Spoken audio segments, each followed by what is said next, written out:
हर दर्द सहा हूँ मैं, हर ठोकर खाया हूँ। हर दर्द सहा हूँ मैं, हर ठोकर खाया हूँ। फूलों ने हमें चोट दे दिया, इसलिए आज कांटों से ही दिल लगाया हूँ, कांटों से ही दिल लगाया हूँ।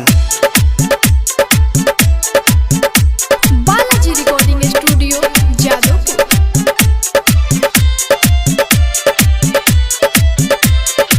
Presented by Anshubala music. लागता बे डहर रहब मोहब्बत के नाम से, लागता बे डहर रहब मोहब्बत के नाम से।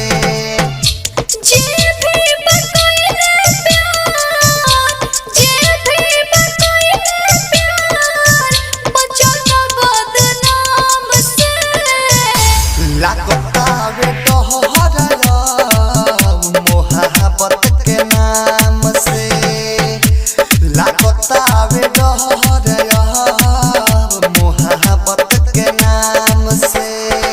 म्यूजिक डायरेक्टर टुनटुन बाबू साला।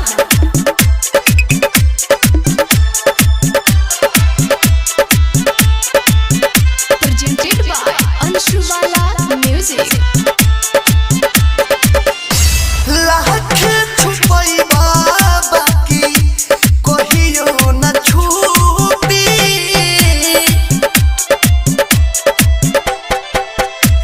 लाख छुपैबा बाकी कहियो न छुपी। बड़ी छोट के लाई मोहब्बत के लूटी, ना कहियो राह पाइबा, ना कहियो राह पाइबा तो राम से। लागता बे डहर रहब मोहब्बत के नाम से, लागता बे डहर रहब मोहब्बत के नाम से। Balaji recording studio Jadavpur. Music director Tuntun Babu. Presented by Anshubala music.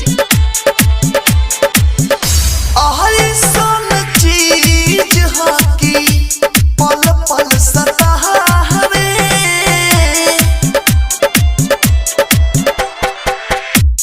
अइसन चीज ह कि पल पल सतावे। घुट घुट के केतना आशिकी जिंदगी बितावे। जुड़ जाला नाता आखरी, जुड़ जाला नाता आखरी टाइम हो जाम से। लागता बे डहर रहब मोहब्बत के नाम से, लागता बे डहर रहब मोहब्बत के नाम से।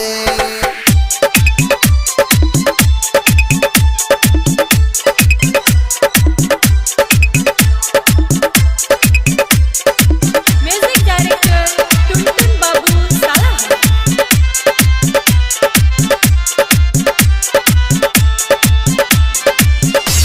दूरक से बेदर्दी बतिया लिखल सच्चाई,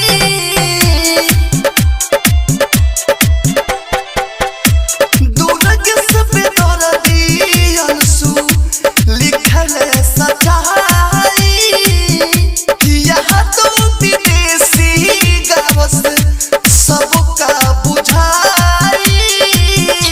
एकरा सनी मन नहिया, एकरा सनी मन ने लगाइला तू राम से। लागता बे डहर रहब मोहब्बत के नाम से, लागता बे